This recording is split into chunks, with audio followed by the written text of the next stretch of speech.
आ जाओ, कौन कौन कर सकते हो हाथ में? आओ बबीता, करके दिखाओ।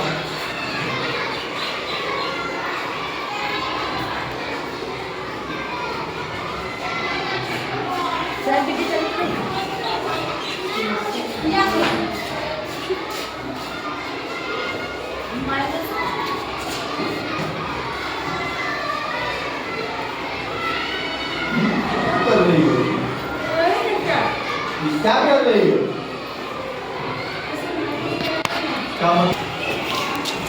गलत जा रही थी इसलिए अब दूसरा भी जाओगे तो वो गलत नहीं होगा।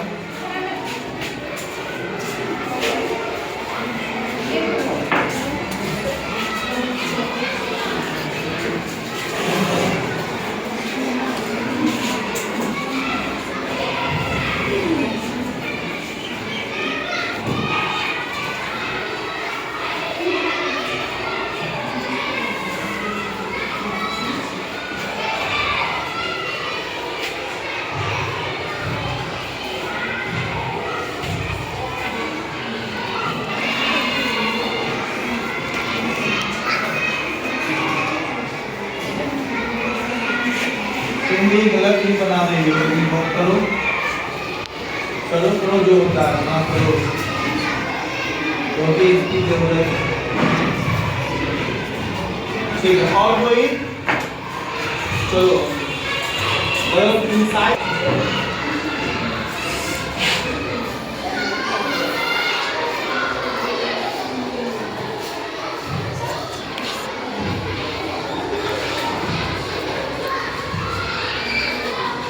की बात है। और कोई? आओ कोमल, तू नीचे बना। हाँ बना सकती हो आप।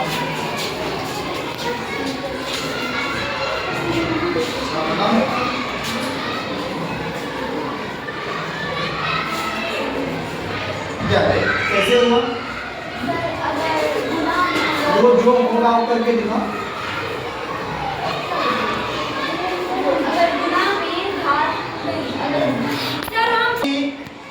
इंटरेस्टिंग फैक्ट आया, हम पढ़ रहे हैं घातांक और इसमें जब ये प्रॉब्लम दिया गया तो तुम लोगों ने क्या किया?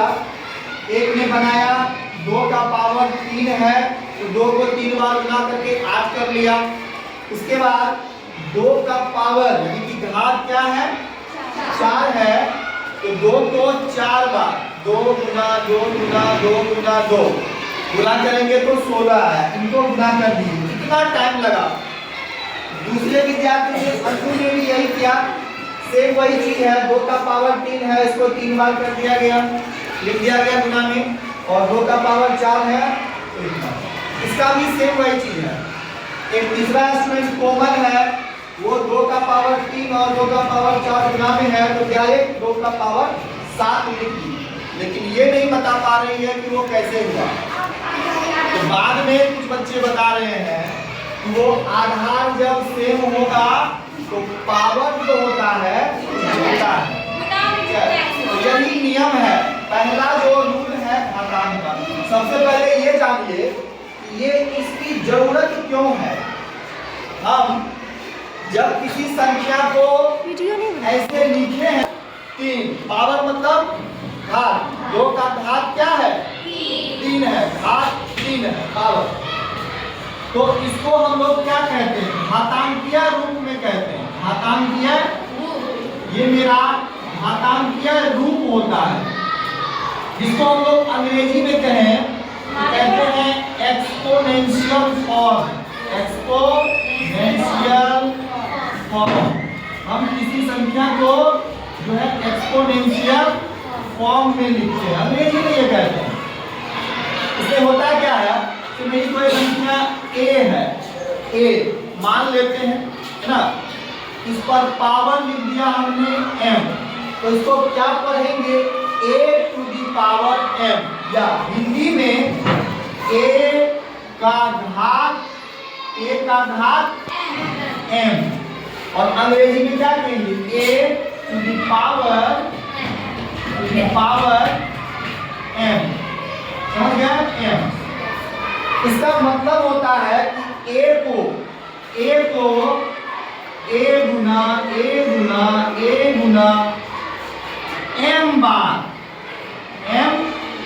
m बार गुना करेंगे। एक उदाहरण से इसे समझते हैं। सपोज ये जो a है इसके जगह पर मेरा 2 है और यहाँ जो m है इसके जगह पे मेरा 3 है। यह जो रूप है संख्या का इसको कहते हैं घातांकीय रूप, ठीक है। इसका मतलब होगा कि दो को हम कितना बार गुना करेंगे? 3 बार। मतलब 2 गुना 2। जैसे यहाँ देखिए a का पावर m है, यही ना पावर है, तो जितना पावर रहता है उतना ही बार हम आधार को, ये जो है इसको कहते हैं आधार, बेस हुआ आधार, ठीक है, ये बेस है और इसे हम लोग घात कहते हैं, यानी कि पावर। तो जितना घात होता है या घात जो संख्या है उतना ही बार हम लोग आधार को गुना करेंगे। ऐसा नहीं करना है कि आधार गुना घात, मतलब 2 गुना 3 नहीं करना है, ये गलत हो जाएगा। 2 गुना 3 नहीं, 2 को 3 बार गुना। इसलिए यहाँ हमने लिखा है m बार। a का पावर m है, मतलब a को m बार गुना करना है। m बार मतलब जितना पावर उतना बार गुना करेंगे। समझ गए? अब जो मेरा सवाल यहाँ पर है a पर पावर m गुना a पर पावर m, मतलब n का मतलब कुछ और है, दूसरा कोई घात हो सकता है। उदाहरण इसमें होता क्या है, दोनों का आधार सेम है, ये दोनों आधार सेम है जी। Yes sir. दोनों का जो आधार है क्या है? सेम है। सेम है, आधार सेम है, मतलब समान है। यहाँ a है तो यहाँ भी a है। उदाहरण समझेंगे और क्लियर हो जाएगा। तो ये हो जाता है m जोड़ n, a to the power m जोड़ n। मतलब आधार को एक बार लिख दिए, 2 बार लिखना है, उसके पावर जो है वो पावर क्या होगा? जुड़ जाएगा, उसका योग ज्ञात कर लेना है। इसी नियम पर हमारा जो तुमको मैंने पूछा सवाल, 2 का पावर 3 गुना 2 का पावर 4, तो बहुत ही कम समय में ये बन जाएगा।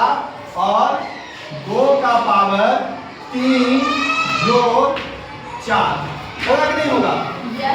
देखो इस नियम को, a का पावर, अब यहाँ समझो 2 का पावर 3, 2 का पावर 3, ये यहाँ समझो 2 का पावर 4, 2 का पावर 4। तो दोनों का आधार सेम है? Yes sir. आधार क्या समान है? Yes sir. समान, समान, समान अलग होता है, समान है, ठीक है। तो ये क्या हो गया? आधार सेम। इसका जो पावर है, घात है, ये क्या होगा? जुड़ेगा। जुड़ेगा, प्लस करना है घात को। तो आधार को नीचे लिखेंगे, उसके ऊपर घात को लिख करके जोड़ देंगे। तो 2 का पावर क्या हो गया? 3 जोड़ 4। 3 जोड़ 4 तो सबको पता है 7 होगा। तो 2 का पावर 7 आ गया। कम समय में हम लोग कर सकते हैं। अब गुना करने जाएंगे, है ना, समय लगेगा। समझ रहे हैं बात को? Yes sir. यह मेरा पहला नियम है।